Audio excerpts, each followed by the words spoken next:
दोस्तों आज के इस वीडियो में हम लोग प्रश्नावली 9.2 के सभी प्रश्नों को हल करने वाले हैं। प्रश्नावली 9.2 के प्रश्न नंबर 1 में टोटल के तक दिया हुआ है, यानी कि ए से लेकर के के तक जो नंबरिंग किया हुआ है, इन सभी प्रश्नों को हम लोग हल करेंगे। इनका टॉपिक है गुणनफल ज्ञात कीजिए। मतलब ये चर और अचर का कॉम्बिनेशन है और इनका हमें क्या करना है, गुना करना है, मतलब गुणनफल ज्ञात करना है। अगर आपको इस तरह के सवाल में कोई भी डाउट है और अगर आप मैथ को सीखना चाहते हैं तो आपसे रिक्वेस्ट है कि आप वीडियो को पूरा देखिएगा। इस वीडियो को पूरा देखने के बाद आप इस तरह के सवाल में बिल्कुल भी कंफर्टेबल महसूस करेंगे। बिल्कुल 100% ये गारंटी है कि आप सीख जाएंगे, क्योंकि हमने इसमें बहुत ही आसान तरीके से समझाने की कोशिश की है। चलिए हम लोग सवाल करना शुरू करते हैं। जैसा कि देखिए हमने यहाँ पर सभी सवालों को लिख लिया है और यहाँ पर बताया गया है कि गुणनफल ज्ञात कीजिए। ठीक है, तो इस तरह को सवाल के करने से पहले मैं आपको कुछ रूल बता देता हूँ। रूल क्या है समझिए ध्यान से। रूल ये कहता है कि अगर हम माइनस को गुना करते हैं, अगर कोई संख्या माइनस में है और उसको गुना करते हैं माइनस वाली संख्या से, तो ये क्या आता है, प्लस में। जैसे में देखिए -3 और गुना है -5, अगर दोनों संख्या माइनस में है और इसको गुना करना है तो इसका आंसर प्लस में आता है। ठीक है, 5 या 15 आएगा। समझ में आ गया आपको ना। अगर कोई संख्या मान लीजिए प्लस में है, जैसे मान लीजिए प्लस लिखते नहीं है, वैसे मान लीजिए प्लस में 3 है, ठीक है, और गुना करते हैं प्लस में 2, ठीक है, दोनों तरफ प्लस में संख्या है, वैसे प्लस लिखा नहीं जाता है, इसको लिखते हैं 3 गुना 2।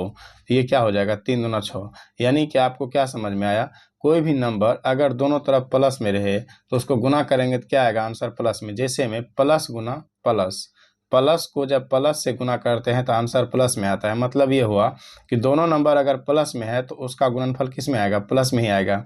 चलिए एक रूल तो ये हो गया और दूसरा रूल ये हो गया। तीसरा रूल मैं आपको बताता हूँ। अगर कोई नंबर मान लीजिए -2 और गुना किया जाएगा इसको 3 से, तो इसके आगे प्लस है, कुछ नहीं है तो क्या है, प्लस है। ऐसा नंबर जिसमें ऐसा मतलब दो नंबर जिस एक ऋणात्मक हो और एक धनात्मक हो, तो गुना करने पर उसका आंसर ऋणात्मक आता है, मतलब 3 दूना 6 -6 होगा। ठीक है, कैसे हुआ देखिए ध्यान से। इसको हम ऐसे पढ़ते हैं कि माइनस को अगर गुना किया जाता है प्लस से तो इसका आंसर आता है माइनस में। अब एक ट्रिक है इसका कि अगर दोनों तरफ चिन्ह अलग अलग रहेगा तो आप हमेशा ऋणात्मक की तरफ जाइएगा। जैसे मान लीजिए इसका क्या था, माइनस था, यहाँ पर प्लस था, तो आंसर माइनस में आया। अगर मान लीजिए यहाँ पर +4 है और गुना करेंगे -2 से, देखिए इधर प्लस में है नंबर, यहाँ पर इसके आगे कुछ नहीं है, इसका मतलब क्या है, इसके आगे माइनस है, सॉरी प्लस है और इसके आगे माइनस है, तो जब इसको 4 और 2 को गुना करेंगे तो 8 होगा। लेकिन देखिए प्लस और माइनस और प्लस गुना होकर होता है माइनस, यानी कि अगर दोनों तरफ में से एक को तरफ किसी एक तरफ अगर माइनस है तो उसका आंसर किस में आएगा, माइनस में। तो इसको हम ऐसे लिखते हैं, प्लस गुना माइनस बराबर क्या होता है, माइनस। तो आपको ये चारों रूल समझ में आया। पहला कि माइनस को जब माइनस से गुना किया जाता है तो प्लस में आंसर आता है, प्लस को जब प्लस से गुना किया जाता है तो प्लस में आंसर आता है, और माइनस को जब प्लस से गुना किया जाता है तो माइनस में आंसर आता है, और प्लस को जब माइनस से, मतलब अगर दोनों तरफ समान चिन्ह है तो हमेशा प्लस होगा। ध्यान रखिएगा, दोनों तरफ समान चिन्ह है तो हमेशा प्लस होगा और दोनों तरफ अगर असमान चिन्ह है तो हमेशा माइनस होगा। चलिए अब मैं आपको सवाल बताता हूँ।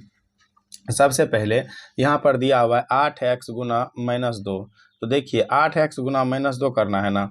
सबसे पहले यहाँ पर आप ही समझिए कि गुना करना है इन दोनों को, तो 8x को गुना करना है -2 से। ठीक है, हम ब्रैकेट यहाँ पर खोल लिए। ठीक है, तो -2 को जब गुना करेंगे तो आपको क्या काम करना है, यहाँ पर देखिए ये संख्या क्या है, प्लस में है कि माइनस में। ये जो पूरा पद है ये प्लस में है, तो हम सबसे पहले ये देखेंगे कि इसका जो आंसर आएगा किस में आएगा, तो माइनस में आएगा। क्यों आएगा, क्योंकि इधर चिन्ह अंतर है। चिन्ह अगर अंतर रहेगा, समान चिन्ह नहीं रहेगा तो क्या करेंगे, आंसर हमेशा माइनस में आएगा। और दोनों बगल सेम चिन्ह रहता है तो आंसर हमेशा प्लस में। अगर दोनों बगल प्लस रहेगा तो भी प्लस में आएगा, और दोनों साइड गुना के दोनों तरफ अगर माइनस रहेगा तो भी प्लस में आएगा। तो इसका एक तरफ प्लस एक तरफ माइनस है, इसका मतलब आंसर माइनस में आने वाला है।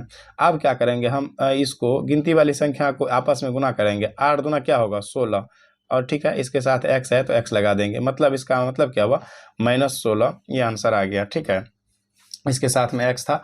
नेक्स्ट सवाल देखिए, नेक्स्ट सवाल में वही काम करेंगे हम। सबसे पहले यहाँ पर आपको क्या काम करना है, ये देखना है गुना के बाएं तरफ और गुना के दाएं तरफ क्या है। गुना के दाएं तरफ ऋणात्मक चिन्ह है, गुना के दाएं तरफ भी ऋणात्मक, दोनों तरफ ऋणात्मक है। इसका मतलब आंसर किस में आने वाला है, प्लस में। अब आपको क्या काम करना है, इसको गुना कर देना आपस में, गिनती वाली संख्या को आपस में गुना करना होगा। तो 3 तिया क्या होगा 9, ठीक है, 3 तिया 9, आंसर प्लस में आने वाला है। इसको आप प्लस नहीं भी लिख सकते हैं, लेकिन अब एक रूल और नया सीख लीजिए। जैसे मान लीजिए अगर कहीं पर लिखा हुआ है एक्स और गुना एक्स, तो यहाँ पर पावर क्या होता है, 1 होता है। यहाँ पर पावर क्या होता है, 1 होता है। जब दोनों जगह सेम सेम नंबर रहे, यानी एक्स वाई जेड में से कुछ भी रहे और उस पर पावर यहाँ पर कुछ नहीं है तो 1 है, यहाँ भी कुछ नहीं है तो 1 है। यानी अगर आधार समान रहता है तो घाते 1 और 1 जुट करके इसको लिखते हैं एक्स पर पावर 2, ठीक है ना। अगर x को x से गुना किया जाता है तो x पर पावर 2 होता है। वहीं पर अगर रहेगा x पर पावर 2 गुना x पर पावर 3, तो इसका देखिए यहाँ पर x है, यहाँ भी x है, बीच में क्या है, गुना है।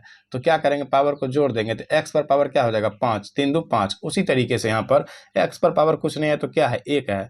यहाँ x है और यहाँ भी x है, तो ये हो जाएगा x पर पावर 1 और 2 x पर पावर 3। इसके साथ में y था, y पर पावर कुछ नहीं है तो 1 है। इसका मतलब हुआ 9x³ y, ठीक है। इसका आंसर यहीं पर आ गया। तो आई होप यहाँ तक अगर आपको समझ में आ रहा है तो प्लीज़ वीडियो को लाइक ज़रूर करिएगा। चलिए आगे बढ़ते हैं हम लोग।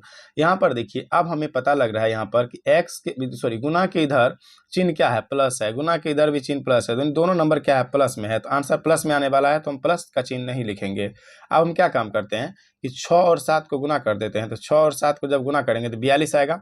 अब देखिए यहाँ पर m है और यहाँ पर n है और यहाँ भी n है, मतलब n को जब n से गुना किया जाता है तो n² होगा, इसके साथ में m रहेगा तो m लिख देते हैं। देखिए अगर mn लिखे या nm लिखे इससे कोई फर्क नहीं पड़ता है, ठीक ना, क्योंकि गुना में अगर हम 4 गुना 2 लिखें तो भी 8 होता है और 2 गुना 4 लिखें तो भी 8 होता है। इसलिए n² m लिख दें या m n² लिख दिए, कोई फर्क नहीं पड़ता है। पहले आपको क्या काम करना है कि पहले आपको इस नंबर को गुना करना है, यानी कि जो गिनती की संख्या उसे आपस में गुना कर देना है और उसके साथ में p है तो यहाँ पर p लगा देना है, ठीक ना। m अलग के को था, इधर भी m n दोनों जगह था, तो n और n को गुना करने पर n² हुआ। m यहाँ पर था तो m उतार देंगे, p यहाँ पर था तो p, यानी कि सब गुना आपस में हो गया। अब नेक्स्ट सवाल देखिए, यहाँ पर 4 है, यहाँ पर 3 है। सबसे पहले ये देखना होगा कि ये संख्या ऋणात्मक है कि धनात्मक। देखिए ये प्लस में है, ये भी प्लस में है, इसका मतलब आंसर किस में आने वाला है, प्लस में आने वाला है। तो सबसे पहले नंबर को गुना करेंगे। देखिए यहाँ पर क्या है, यहाँ पर 4 है, यहाँ पर 3 है, तो 4 तिया 12 हो जाएगा। अब देखिए यहाँ पर p पर पावर 3 है, p पर पावर 3 है गुना p पर पावर 3 है। बेस समान है ना, देखिए आधार अगर समान रहेगा और बीच में गुना का निशान रहेगा तो हमेशा क्या काम करते हैं, हम जोड़ देते हैं, पावर को जोड़ देते हैं। 3 और 3 6 हो जाएगा, तो p इसके साथ में रहेगा, 3 पर पावर सॉरी 3 पर पावर कितना होगा, 6। यही इस क्वेश्चन का आंसर था। ये बहुत ही बेसिक सा सवाल है, इसको आप ध्यान से अगर समझिएगा तो निश्चित रूप से आपसे बन जाएगा। चलिए आगे बढ़ते हैं हम लोग। अगला सवाल क्या है कि x² y गुना x y z। देखिए यहाँ पर कोई नंबर नहीं है तो 1 है, इसके साथ में कुछ नहीं है तो 1 है। हमेशा अगर मान लीजिए x लिखा हुआ, इसके साथ में 1 छिपा रहता है, तो 1 और 1 गुना होकर 1 ही होगा, तो 1 लिखते नहीं है, ठीक है। यहाँ पर x पर पावर 2 है, यहाँ पर x पर पावर 1 है, तो x पर पावर कितना हो जाएगा, 3 हो जाएगा। यहाँ पर 1 ठो y है, यहाँ भी 1 ठो y है। इसका मतलब अगर y पर पावर 1 गुना y पर पावर 1, तो इसको लिख सकते हैं y पर पावर 2, क्योंकि बेस समान रहने पर घातें जुटती है। तो ये हो जाएगा y पर पावर 2, इसके साथ में गुना में z है तो z लिख देंगे। यही इसका आंसर आ गया। नेक्स्ट सवाल देखिए, यहाँ पर 2.5x है गुना 4 है। देखिए ध्यान दीजिएगा, जब भी आपको पॉइंट वाला सवाल आएगा तो सबसे पहले आपको क्या काम करना है, इस नंबर को आपस में गुना कर देना है। मान लीजिए ये 25 है, ये 4 है, 25 चौका होता है 100, ठीक है ना। और 100 ऐसे इसको कैसे लिखेंगे, सो देखिए ध्यान समझिएगा। अगर हम 2.5 को गुना करते हैं तो ये होता है 100, और 100 देखिए कितना अंक के बाद मतलब दशमलव के बाद क्या गो अंक है, एगो, तो यहाँ पर 1 अंक के बाद पॉइंट बैठा देंगे। दशमलव के बाद अगर मान लीजिए यहाँ पर होता 2.5 गुना 0.4, तो यहाँ पर क्या होता कि इसको गुना करते थे, होता है 100, यहाँ पर दशमलव के बाद 1 अंक इधर है, दशमलव के बाद 1 अंक इधर है, तो 2 अंक के बाद यहाँ दशमलव बैठाते हैं। लेकिन यहाँ दशमलव 1 अंक के बाद बैठाना है तो यहाँ हो जाएगा 10, ठीक ना, यानी 10.0 का मतलब 10 हुआ। और इसके साथ में देखिए x यहाँ पर है, x यहाँ पर है, x को गुना करने पर क्या बनता है, x² बनता है, ठीक है। तो ये भी सवाल आपका कंप्लीट हो गया, ठीक है ना। वैसे समझ सकते हैं 2.5 का मतलब अढ़ाई गुना 4 10 होता है, ठीक है। चलिए नेक्स्ट सवाल हम लोग देखते हैं। नेक्स्ट सवाल हमारा क्या है, नेक्स्ट सवाल है कि 2.5 इंटू x गुना 2.5 y। देखिए अढ़ाई गुना अढ़ाई मतलब 25 गुना 25 625 होता है। अगर हम 25 को गुना करते हैं 25 से तो इसका मतलब होता है 625 और 625। लेकिन यहाँ पर ध्यान दीजिएगा, यहाँ पर भी पॉइंट था, यहाँ पर भी पॉइंट था। एक अंक इसमें है, दशमलव के बाद एगो अंक इसमें है, दशमलव के बाद एक ठो अंक इसमें है। तो इसमें क्या होगा, 1 2 1 1 2 हुआ, 1 और 1 दोनों को जोड़िए तो कितना अंक के बाद दशमलव देना पड़ेगा, 2 अंक के बाद। इधर से गिनेंगे 1 और 2, 2 अंक के बाद दशमलव देंगे, इसका मतलब 6.25 होगा। तो यहाँ पर हम लिखेंगे 6.25। यहाँ गुना में x है तो x लगाएंगे, गुना में y है तो y लगाएंगे, यही इसका आंसर होगा। नेक्स्ट सवाल देखिए, यहाँ पर 1/2x गुना 1/2y। देखिए इसको आपस में गुना करेंगे तो 1/2 गुना 1/2, ठीक है, गुना x गुना y। तो ये क्या बनेगा, 1 गुना 1 1 होगा और 2 गुना 2 4 x y होगा। यही इस क्वेश्चन का आंसर आएगा।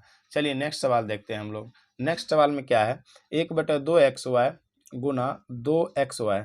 तो देखिए एक जब इसको हम गुना करेंगे इसको इसके साथ, 1/2 को जब गुना करेंगे 2 से, ये 2 पूरा ये कट जाएगा, ठीक है ना। तो ये क्या बनेगा 1 और x गुना होगा x से तो एक्स स्क्वायर और y गुना होगा y से तो y स्क्वायर। तो इसका आंसर यहाँ पर कंप्लीट हो गया।